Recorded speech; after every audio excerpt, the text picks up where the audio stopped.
Hey guys, and welcome back to another video. Finally, after everything that has been going on, I'm able to make you guys a video. And in this video, it's just going to be quick how to bathe your bearded dragon. So before we start, I'm only going to advise you guys to bathe your bearded dragon when they need to be bathed. So like, I wouldn't really recommend doing this every day. I would recommend this only when, you know, get themselves in their own mess, if you guys know what I mean. This happens to every bearded dragon owner. I know it does. So first off, when bathing your bearded dragon, you want to make sure you have the right soap. Normally when you bathe your bearded dragon, a lot of people say, oh, just use water and a soft bristle toothbrush. But the problem is, you know, you don't want to use water sometimes. Sometimes just water doesn't really get out the mess. I've learned that using baby shampoo actually does work. You want to make sure you use a baby shampoo or anything really organic, because that will be safer for animals than anything with the harsh chemicals in it. So what I have is Johnson's baby shampoo, and that is safe for bearded dragons to use. You also want to make sure you have a soft bristle toothbrush, so nothing hard, just something soft that you can brush along their scales. You're going to want to make sure you have a towel, so when your bearded dragon comes out, you can dry them off. When bathing your bearded dragon, you want to make sure the water is warm, so you don't want it to be cold, because then they can, you know, freeze, and that's not good. And you don't want it to be burning hot.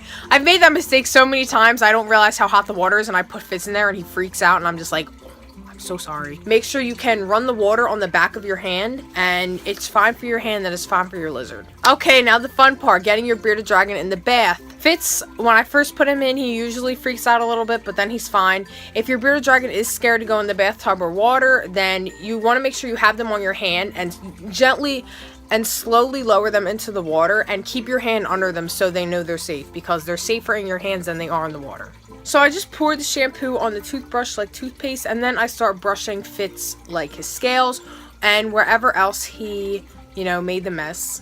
Now, if your bearded dragon does ingest the soap, do not worry, because it is safe for them. I mean, I obviously don't suggest them drowning themselves in it, but if they do happen to lick the bubbles, if there's bubbles in the water, or they do happen to lick the water, that's fine. If they start to drink it, I would take them out so they don't drink anymore, but if they do drink a little bit, it's fine. Fitz has done this before.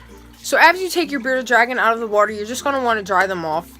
I don't know if they can get colder by having water on them, but I have this weird thing where I just dry Fitz off and make sure he's warm. I usually put him on my shoulder right here, because my body heat gives off for him. I don't know if he gets cold, but like that weird instinct in me tells me he's cold, so that's what I normally do. I just dry him off, and I usually let him walk around my room, or I put him back in his cage.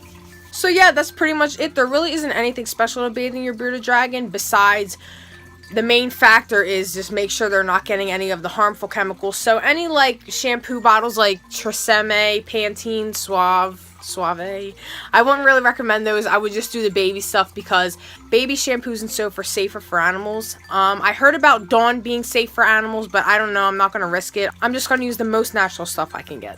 I know there are some websites that actually do have bearded dragon soap, and I know there are some recipes where you can make your own bearded dragon soap, so maybe I'll do a DIY on that. If you want to see that, you can put the comment down below saying you want to see that, and maybe I'll do a video on it.